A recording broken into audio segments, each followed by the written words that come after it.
of projectiles fired from both directions across the border. Well, to discuss all of those developments, I'm joined here in the studio by Shehata from the BBC's Arabic service. Lots to get through. First of all, tell us more about this killing and these shootings.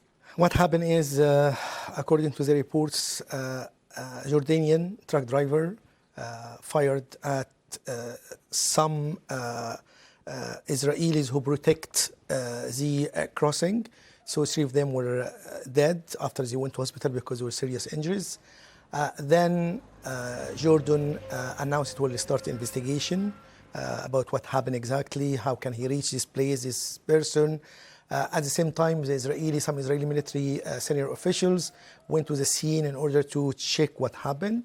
In addition to that, reports coming from Palestinian sources that there is the workers and some truck drivers were detained by the Israeli forces in order to investigate because they are suspicious that some people of them contribute or was one of the perpetrators. So they're seeking for any other leads. If there is other one beside the one who shot dead, cooperating in this operation.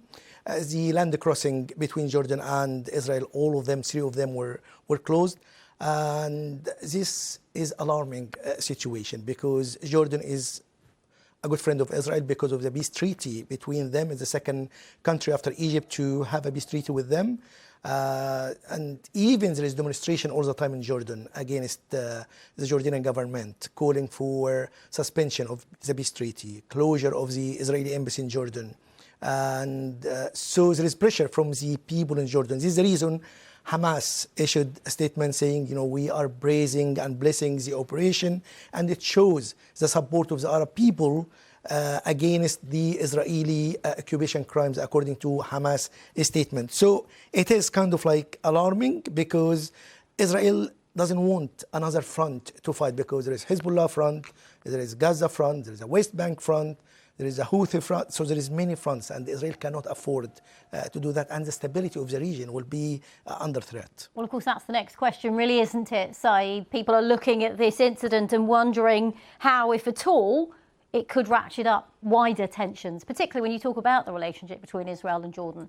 It might increase the tension, especially after Mr. Yair Lapid, the leader of the opposition in Israel, said the army and the security institutions in Israel warned the government not to go far in West Bank because it might lead to explosion, and the Israeli government led by Mr. Netanyahu is responsible for any disaster will come out of that. So it is linked with the West Bank, especially because the toll of the death and the killing there is more than 600 according to Palestinian sources since 7th of October. But last week there is over 9 days there is operation in Jenin, other places, demolishing damages, and the Palestinian Authority Prime Minister said the most extensive damage to the area for almost 2 decades. So it is linked to the West Bank especially, and because Jordanian people going to demonstrations, there is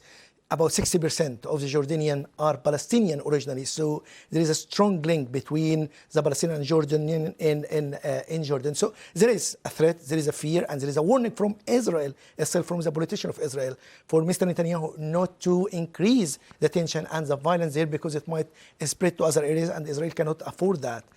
Okay, Saeed Shehata, thank you very much for bringing us up to date on that story.